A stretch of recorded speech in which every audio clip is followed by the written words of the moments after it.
পাল্টা কথা কয়, মানে পায়ে পাড়া দিয়ে ঝগড়া করতেছে। চা খান, নাস্তা খান, বিয়ে লেখা সব খাও, কোনো অসুবিধা নেই, কিন্তু ভাই একটা উল্টা পাল্টা কথা কয়। প্রতিপক্ষ যে ভাইরা আছেন আপনাদের উদ্দেশ্যে বলি, দেখেন আমরা কথাবার্তা বলেন, নির্বাচন করেন, আপনাদেরকে আমি স্বাগত জানাই। এখানে আসলে যদি সম্ভব হয় আমার বাসায় আপনারা এসে চা খাই যান, চা খান, নাস্তা খান, বিয়ে লেখা সব খাও, কোনো অসুবিধা নেই, কিন্তু ভাই একটা উল্টা পাল্টা কথা কয়। কাল উল্টা পাল্টা কথা কয়, মানে পায়ে পাড়া দিয়ে ঝগড়া করতেছে। বুঝছেন, আমি ঝগড়া করবো না, যত বেশি আপনারা করেন। আমি এবং আমার দল ঝগড়া করবে না। আপনাদেরকে আমরা বিরিয়ানি খাওয়াবো, আমি আপনাদেরকে চা খাওয়াবো, যা চা তাই খাওয়াবো, কিন্তু ঝগড়া যেটি কথা করেন না। আমার বাসায় চা বইকে যায়, অসুবিধা নেই, কিন্তু পাবলিকলি কথা কিন্তু করেন না। খুব খারাপ। দেশটাকে সংহত হতে দেন, সহ্য করতে শিখুন। শুধু একটি হতেই হবে এমন ভাবার কোনো কারণ নেই। যদি আপনি ভালো থাকেন, যদি আপনি ভালো হন, তাহলে মানুষ আপনাকে ভোট দেবে, আমাকেও দেবে। একটা প্রশ্ন শুধু আমার থাকে, কি জানেন, আপনি যদি এতই জনপ্রিয় হন, বাড়ির যান না কেন নির্বাচন করতে, বাইরে গেল? আমার প্রশ্ন এটা। নিজের যে ভাষাটা আছে যান না, ওখানে করে নির্বাচনটা। আমি তো আমার বাপের বিরুদ্ধে নির্বাচন করতেছি এখান থেকে, আমি আমার মাতৃভূমি বাপের বিরুদ্ধে নির্বাচন করতেছি।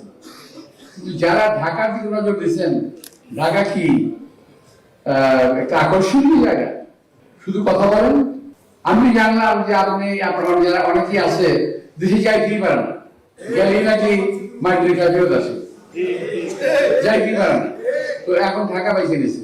তো যাই হোক, ঢাকাবাসী অত্যন্ত বিশাল এবং উদাহরণের অধিকারী, এরা আপনাদেরকে মারধর করবে না, আপনাদেরকে আমরা সানন্দে রিসিভ করব।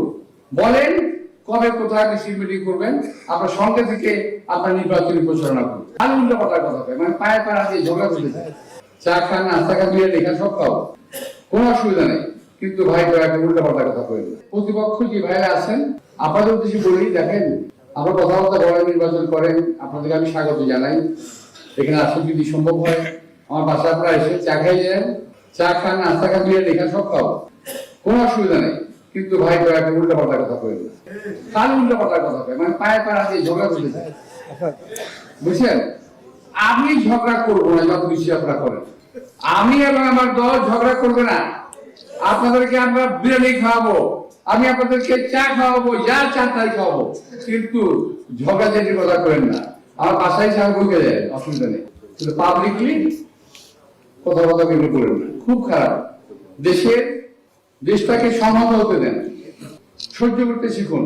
শুধু একটি হতেই হবে এমন ভাবার কোনো কারণ নেই। যদি আপনি ভালো থাকেন, যদি আপনি ভালো হন, তাহলে মানুষ আপনাকে ভোট দেবে, আমাকেও দেবে। একটা প্রশ্ন শুধু আমার থাকে, কি জানেন, আপনি যদি এতই জনপ্রিয় হন, বাড়ির যান না কেন নির্বাচন করতে, বাইরে গেল? আমার প্রশ্ন এটা। নিজের যে ভাষাটা আছে যান না, ওখানে করে নির্বাচনটা। আমি তো আমার বাপের বিরুদ্ধে নির্বাচন করতেছি এখান থেকে, আমি আমার মাতৃভূমি বাপের বিরুদ্ধে নির্বাচন করতেছি। যারা ঢাকার দিকে নজর দিচ্ছেন, ঢাকা কি একটা আকর্ষণীয় জায়গা, শুধু কথা বলেন। আমি জানলাম যে আপনি আপনার যারা অনেকেই আছে দেশে যাই কি পারেন, গেলেই নাকি মাইগ্রেটা ফেরত আসে, যাই কি পারেন। তো এখন ঢাকা বাইছে নিছে। তো যাই হোক, ঢাকাবাসী অত্যন্ত বিশাল এবং উদাহরণের অধিকারী, এরা আপনাদেরকে মারধর করবে না, আপনাদেরকে আমরা সানন্দে রিসিভ করব। বলেন কবে কোথায় রিসিভ মিটিং করবেন, আপনার সঙ্গে থেকে আপনার নির্বাচনী প্রচারণা করুন।